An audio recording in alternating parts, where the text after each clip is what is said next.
Здравейте и добре дошли в епизод 7 от тази поредица на тема «Как да изпълните вашия призив». Ако си спомняте, в епизод 2 разгледахме как трябва да действаме, за да изпълним призива си. Ние разгледахме как Исус беше пълен със Святия Дух, воден от Святия Дух и действаше в силата на Святия Дух. В последната сесия говорихме за това как да намерите личния си призив и аз говорих много за това как да бъдете водени от Святия Дух. Сега стигнахме до наистина вълнуващ момент от тази поредица, в която ще говорим за това как да действаме в силата на Святия Дух. Но преди да преминем към това, искам да кажа две неща за призива на Бог в живота ви. Първото нещо е, че фокусът на Божия призив върху живота ви винаги ще бъдат хората. Това, което имам предвид е, че независимо дали сте пряко или косвено свързани с хора, фокусът винаги ще бъде да обичате и да служите на хората, давайки най-доброто от себе си. Второто нещо е, че крайната мисия, над и извън всичко, което правим ежедневно, крайната мисия за всички неща, които правим, е великото поръчение. Това поръчение, което Исус ни даде, да отидем по целия свят, да проповядваме Евангелието на цялото творение, да кръщаваме хората, да правим ученици и да ги учим да пазят всичко, което ни е заповядал. Така че, каквото и Бог да ни призове, ще бъде в контекста на великото поръчение и ще се отнася до това да обичаме и да служим на хората, давайки най-доброто от себе си. Което ни довежда до точката, в която сме в момента, защото можем да попитаме как да го направя. Как всъщност мога да обичам и да служа на хората? Как Бог ме призовава да направя това? Говорихме малко как да бъдем изпълнени със Святия Дух. Говорихме как да бъдем водени от Святия Дух. Така че нека преминем към действието в силата на Святия Дух. В 1 Коринтяни 2, 4 и 5 апостол Павел казва: говоренето ми и проповядването ми не ставаха с убедителните думи на мъдростта, но с доказателство от дух и сила, за да бъде вярата ви основана не на човешка мъдрост, а на Божията сила. Виждате ли това? Дори Павел, който беше красноречив говорител и проповедник, каза: не искам вярата ви да почива на начина, по който говоря. Искам вярата ви да почива на факта, че сте видели свръхестествената сила на Бог в действие. И знаете ли, в случая с Павел, това може да е било изцеление на болните или изгонването на демони или хора, виждащи чудеса, но трябва да има нещо повече от човешка мъдрост и човешка стратегия и човешки таланти в действие, ако наистина искаме да изпълним Божия призив и да бъдем част от това служение на Духа, за което говорихме. Затова искам да се запитате в началото на епизод 7. Има ли свръхестествен елемент в живота ми?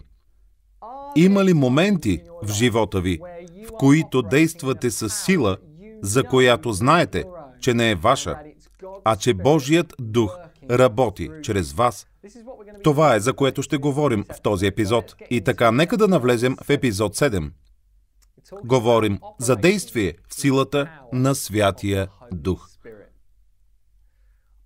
Действие в силата на Святия Дух е, когато използваме свръхестествените дарби, които Бог ни е дал, за да изпълним Неговите цели на земята по начин, който не бихме могли да направим с нашите естествени способности.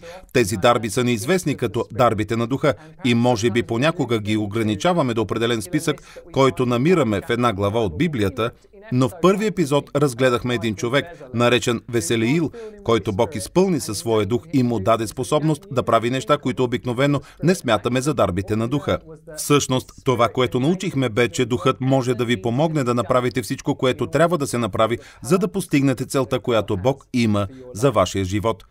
И докато чета Библията, виждам някои стихове, които говорят за дарбите на Духа и обясняват как някои от дарбите работят, но не много. Мисля, че дарбите на Духа не са просто там, за да бъдат обяснени, но дарбите на Духа са там, за да бъдат открити. Понякога не разбирате духовна дарба, докато не я видите. Независимо дали я виждате в действие в живота на някой друг, вие просто знаете в сърцето си, Това е Святия Дух. Или даже вие да сте този, който оперира в дарбата и никога преди това да не сте я виждали, но осъзнавате, че действате в сила, която не е ваша, и така дарбите на Духа трябва да бъдат открити. И ние трябва да разберем как да действаме в тези дарби. Но в 1 Коринтияни 12:7 се казва: а на всеки се дава проявяването на Духа за обща полза. И така, това, което се казва е, че на всеки един от нас е дадена духовна дарба. И начинът, по който се описва, е проявяването на Духа. Така че Божия Дух живее във вас. Вие сте се изпълнили с Духа и дарбите, които имате, са когато Неговият Дух във вас е изявен извън вас. Хората всъщност могат да го видят. Това е проява на Святия Дух. Това е действие в дарбите на Духа. И то е съвсем ясно. Казва се, дава се за общо благо. Така че дарбите на Духа не са дадени, за да привличат вниманието към нас, макар че това неизбежно ще се случва понякога, но те не се дават поради тази причина. Те също не се дават, за да прославят нас. Дават се за общото благо на цялата църква, а често и за хора извън църквата. Дарбите се дават за изпълнение на Божието дело, и тъй като това е свръхестествено дело, то изисква свръхестествени дарби. 1 Петрово 4:10 ни показва, че всеки има поне една дарба.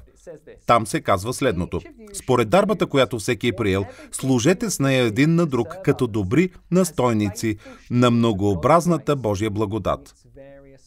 Така че на първо място всеки има поне една дарба и всеки от нас трябва да я употребява. След това се казва да служим на другите. Така че дарбата, която ми е дадена, всъщност не е за мен, а за хората, на които ще служа. И се казва като добри настойници на Божията благодат. Какво означава това? Това означава, че дарбата, която получаваме, всъщност не е наша. Ние управляваме тази дарба и това също означава, че това, което правим с тази дарба, в крайна сметка не зависи от нас. Ние сме под власт. Ние сме под властта на този, който ни я е дал, и той ни я е дал, за да изпълним конкретна задача, която той иска да бъде изпълнена. Има моменти, в които това може да бъде малко трудно, защото знаете, че имаме собствена воля и свои собствени идеи за това как смятаме, че трябва да употребим дарбата или къде и в какъв контекст смятаме, че трябва да я използваме. Имаше време, когато трябваше да взема наистина трудно решение, тъй като служих в голямо международно християнско служение и мислех, че това е идеалният контекст за мен да употребя дарбата, която Бог е поставил в живота ми. Но в продължение на много години Бог показа ясно, че Дейвид, и дори ми показа кога иска да напусна тази организация, искаше да започна нещо ново, искаше всъщност да започна сеячи на истината. Но по това време не можех да видя как това всъщност може да се окаже добро решение. Но в крайна сметка трябваше да се подчиня на Неговата воля и да кажа: Господи, дарбата, която си поставил в живота ми, всъщност не е моя, това е Твоята дарба, и ако ме призоваваш да я употребявам в различен контекст от този, който виждам с очите си в момента за най-добрия, тогава ще Ти бъда покорен. И разбира се, това се нарича живот на вяра, а не с виждане. Но понякога ще има възможности или идеи, които идват към вас и изглеждат като по-добър начин за използване на дарбата, но ние трябва да се запитаме дали ще гледаме на тази дарба като наша. Задайте си сега въпроса: ще претендирате ли, че дарбите, които Бог ви е дал, са ваши, или ще приемете, че Той е този, който ви ги е дал, и че вие сте настойник и трябва всъщност да вземете решение да управлявате тези дарби за Негова слава? Писанието ни казва, че трябва да копнеем за духовните дарби. В 1 Коринтияни 14:1 се казва: следвайте любовта. Ще се върнем към това по-късно. Но копнейте и за духовните дарби, а особено за дарбата да пророкувате. Когато зададох въпроса в началото: действате ли в свръхестествена сила, която не е ваша, Някои от вас може би са се почувствали малко неудобно и са си помислили: ами не съм много сигурен, знам, че имам някакви дарби, не съм сигурен дали са естествени дарби или духовни. И всъщност това, което казва Писанието, е да копнеем. Това означава редовно да молите Бог: Господи, дай ми дарбите, дай ми по-големите дарби, дай ми дарбите, особено които служат на другите и благославят другите. Както пише тук, особено пророкуване. Защо? Тъй като това е дарба, която не изгражда вас, а други, докато я употребявате. Искам само да кажа няколко неща за действието в силата на духа и употребата на дарбите. Това, че сте получили духовна дарба, не означава непременно, че действате в тази дарба. Какво искам да кажа с това? Дори да имам дарба да получавам, това не означава, че всеки път, когато се изправя на сцена или седя пред камера, за да получавам, че действам в дарбата на Святия Дух.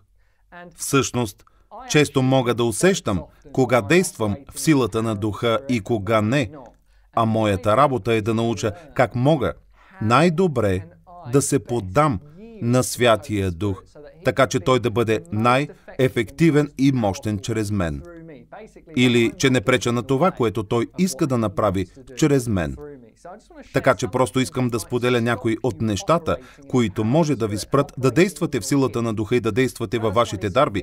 Първият е страх или уплаха. И всъщност това е неверие. Всъщност страхът винаги идва от вярването на лъжи и невярването на истината, и за това трябва да пристъпим напред с вяра, когато става въпрос за дарбите, които Бог ни е дал. Сега няма да навлизам в подробности по въпроса, но просто ще спомена тези неща, а вие можете да потърсите Бог и да го попитате дали някой от тях е проблем за вас и ви пречи. И така, второто нещо е, че понякога се възползваме от възможността твърде небрежно. А Писанието казва: възползвайте се максимално от всяка възможност. И аз мисля, че ако се възползваме от възможността, която Бог ни е дал, и сме небрежни към нея, няма да действаме в силата на Святия Дух по начина, по който бихме могли. Трябва да кажем: Боже, благодаря Ти много за тази възможност.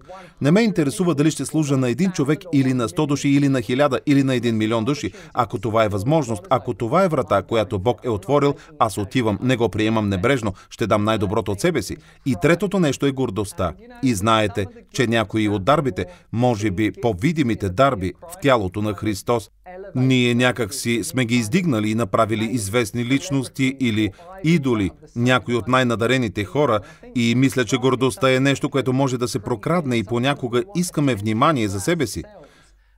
И мисля, че това наистина наскърбява Святия Дух. И не забравяйте, че можем да наскърбим Духа, можем да го натъжим, можем да потиснем действието му. Това е като да хвърлим вода върху огън и да му се противим. Когато мисля за думата противя, мисля, че в този контекст можем да си спомним и Писанието, което казва: Бог на горделивите се противи, а на смирените дава благодат.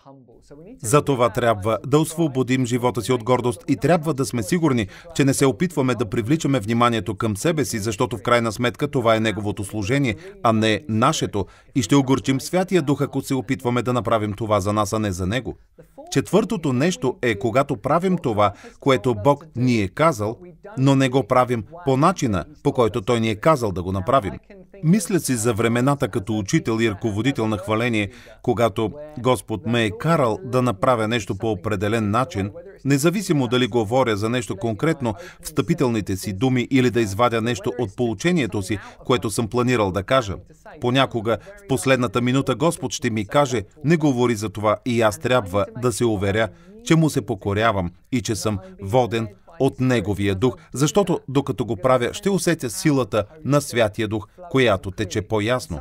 Понякога, като ръководител на хваление, знаех, че има определени песни, които трябва да пея в определен ден, а понякога дори беше начинът, по който песента трябваше да се пее. Просто можех да усетя в моя дух, че това беше момент за тишина и спокойствие и трябваше да пея песента по-тихо и може би дори по-бавно, отколкото обикновено. И тогава имаше други моменти, в които можех да почувствам, че Духът искаше да поведа хората във време на хвала и трябваше да е силно и да бъде голямо и да бъде пълно с радост.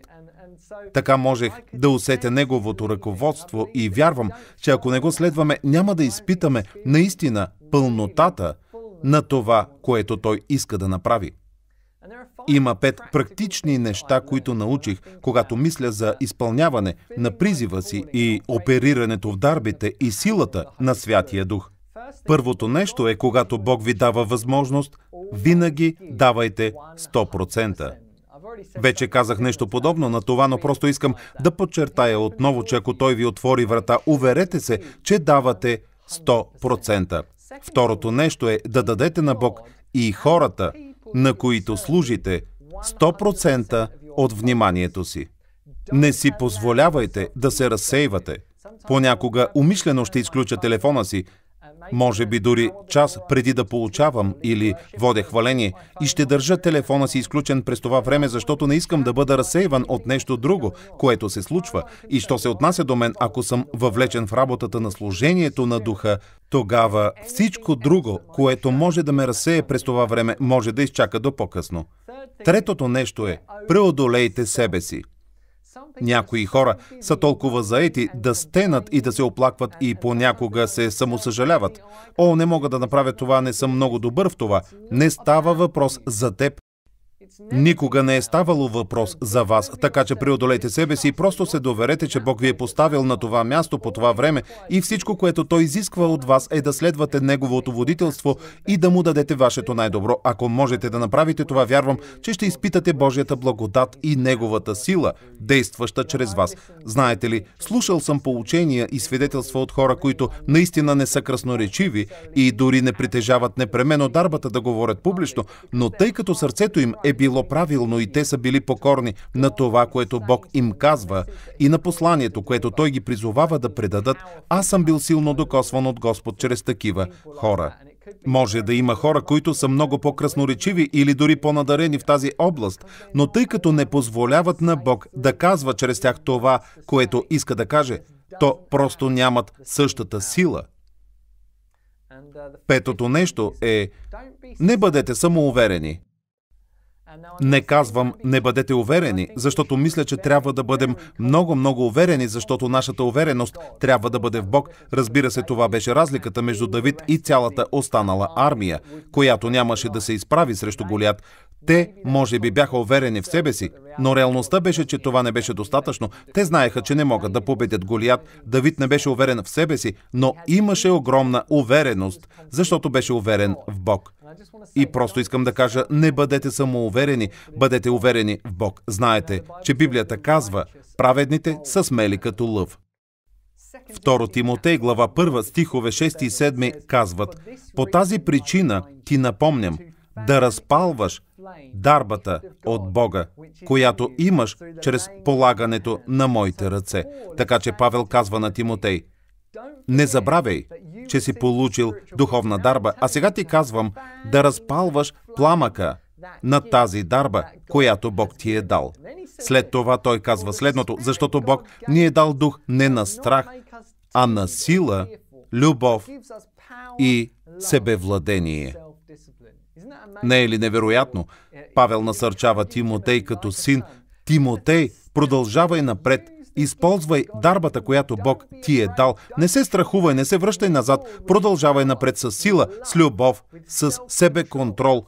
Разпалвай пламъка на тази дарба. Знаете ли, когато разпалите огън, виждате, че огънят вече гори, но когато го раздухате, кислородът отива в огъня и той пламва, а вие усещате топлината, идваща от огъня. И това е, за което той говори тук. И трябва да знаем как да направим това с дарбите, които Бог ни е дал. Има няколко неща, които правя, за да си помогна да направя това. Като учител или ръководител на хваление, преди да се кача на сцената, често се налага да поучавам и обикновено има хваление преди да преподавам и няколко песни преди да се кача на сцената, за да говоря. Аз съм на колене. Падам на колене и казвам: Боже, благодаря ти толкова много за тази възможност. Това е Твоето служение, а не моето, Господи. Искам да говоря по-малко от себе си и повече от Теб. Би ли говорил чрез мен днес? Би ли ми дал думите, които искаш да кажа? Господи, би ли ми помогнал да се откажа от нещата, които искам да кажа, или неща, които може би са просто в ума ми, и би ли поел контрола, би ли ме водил? И откривам, че докато правя това, аз се настройвам с Неговия дух и ако остана на това място на покорство и смирение, разбирайки, че това е Неговото служение и не става въпрос за мен, не е моето служение, тогава откривам, че мога да действам в силата на Святия Дух и хората са докосвани по много по-силен начин, отколкото ако просто бях излязъл на сцената и започнал да казвам неща, които ми идват на ума. Едно от нещата, които можете да направите е да му благодарите, ако знаете, че имате възможност да употребите дарбата на Бог. Можете да му благодарите. Писанието казва: влезте в портите му с благодарност и в дворовете му с хваление. Има нещо в благодарността и хвалението, което ни позволява да влезем в присъствието на Бог. Някои хора обичат да се молят на езици. Ако имате дарбата езици, Писанието казва, че който говори на непознат език, назидава себе си, укрепва се духовно. Понякога молитвата на езици може да ви настрои към гласа на духа и да ви помогне да разпалите пламъка на дарбата на Бог. Понякога може да си спомните определена дума, която Бог ви е дал.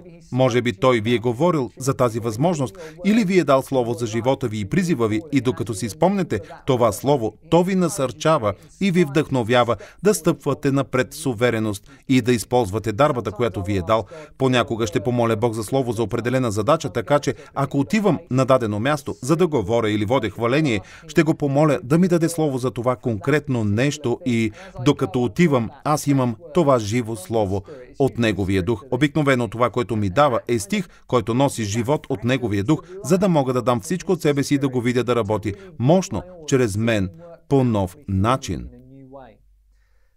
Понякога можете просто да кажете: Господи, би ли ме изпълнил наново със своя свят дух? Господи, имам нужда от Теб. Нуждая се да дойдеш и да направиш това чрез мен. Понякога можете да го помолите да ви даде своята любов към хората. Знаете ли, ако ще говорите само с един човек и знаете, че това може да е предизвикателство, или ако ще говорите на много хора, можете да го помолите: Господи, помогни ми да обичам с Твоята любов този човек, особено ако ви се наложи да поправите или нещо подобно, защото искате да говорите истината. Не само истината, но истината с любов. И мисля, че като благовестители, ако наистина сте призовани за благовестване и усещате, че Бог ви води да излизате по улиците и да говорите с хората и да се молите за тях, това би било нещо, което бихте могли да направите преди да излезете на улицата. Бихте могли просто да се помолите: Господи, би ли ми дал любовта си към хората? Когато гледам тези хора, би ли ме изпълвал с любовта и състраданието си към тях, така че духът ти да тече през мен и да ми дава думи за тях? Причината да казвам всички тези неща е, защото знам, че можете да употребявате вашата дарба чрез плътта си. Това, което имам предвид е, че бих могъл да се изправя на сцена и да говоря и просто да давам информация и да правя това чрез плътта си. Аз имам дарбата да получавам, но трябва да раздухвам и разпалвам пламъка на тази дарба, така че да действам в силата на Святия Дух, защото по този начин изпълнявам Неговото служение. Ще го кажа отново, защото просто не искам да го забравите. Трябва да сме пълни със Святия Дух, водени от Святия Дух и да действаме в силата на Святия Дух. Докато се учих да правя това, виждах плодове за Божието царство, далеч над и извън това, което някога бях виждал, преди да се науча да ходя в тези неща. Така че ако употребявате вашата дарба чрез плътта си, всъщност това може да бъде мъртво или полумъртво, ако го правите с половин сърце, но Духът дава живот и там, където е Господният Дух, има свобода. Вие ще чувствате как Святия Дух тече през вас. И всъщност откривам, че това ме зарежда с енергия.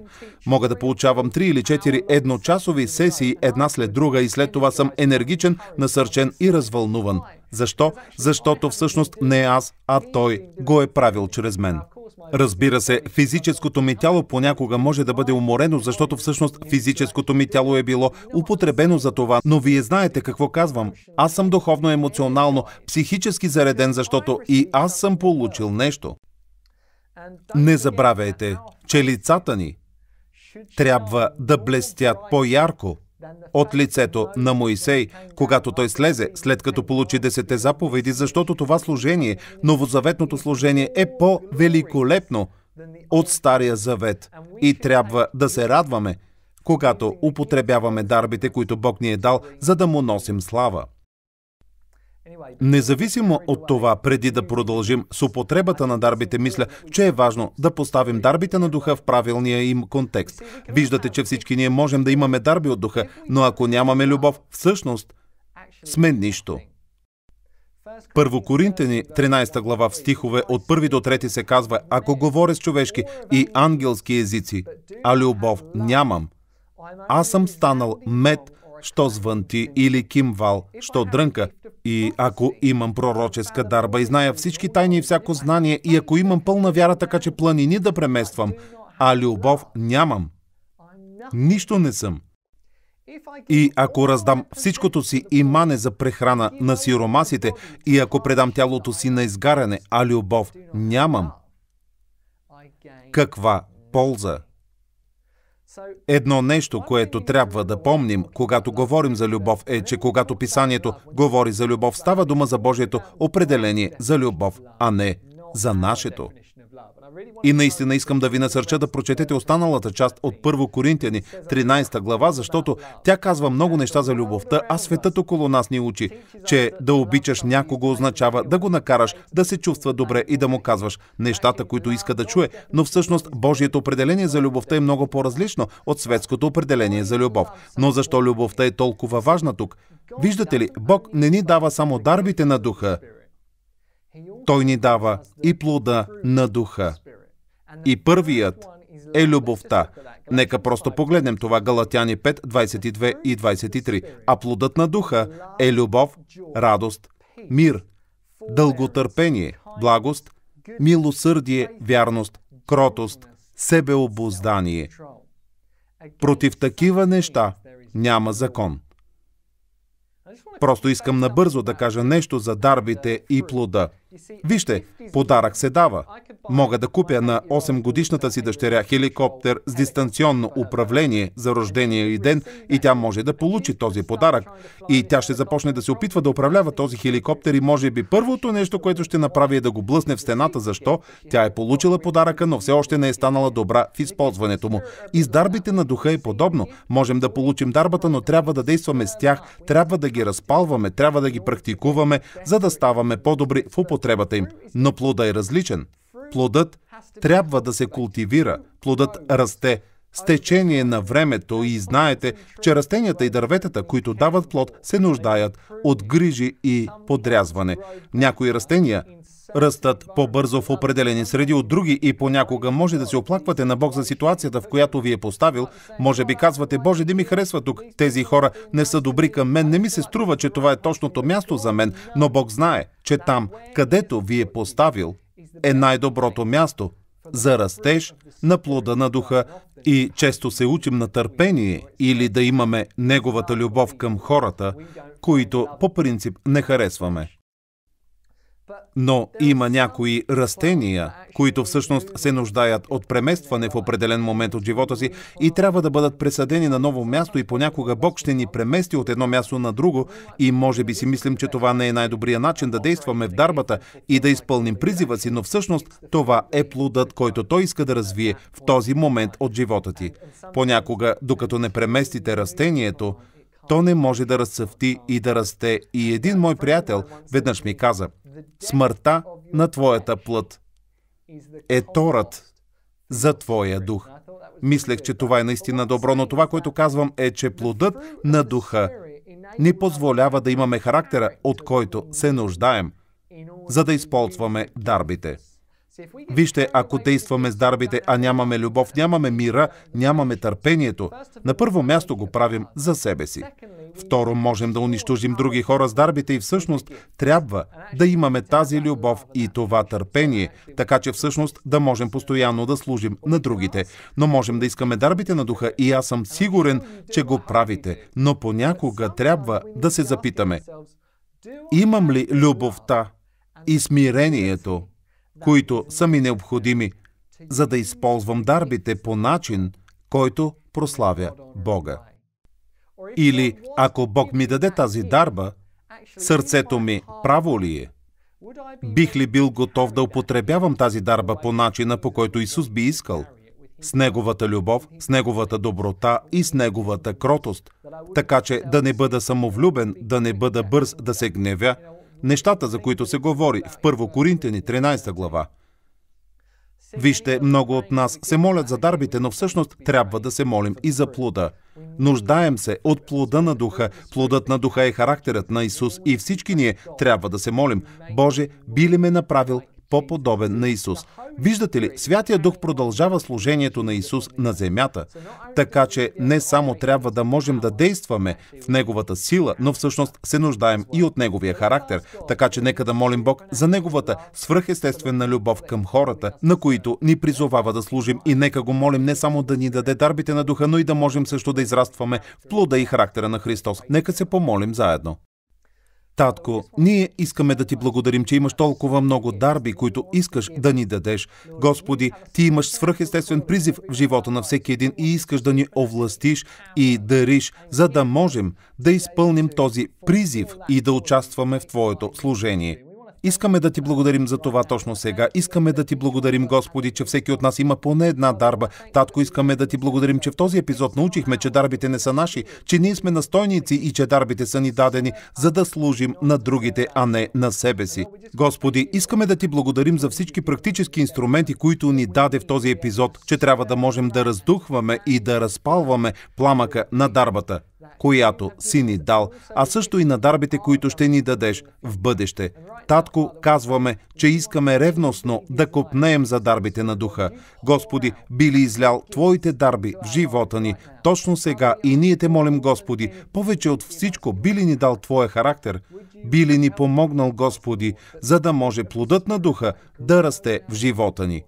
Господи, за да имаме смирението, да имаме любовта, мира, дълготърпението, благостта, милосърдието, всички онези неща, които са ни необходими, за да носим това призвание, което си поставил в живота ни, по начин, който ще Те почита и носи слава. В името на Исус. Амин. Ще се видим в епизод 8.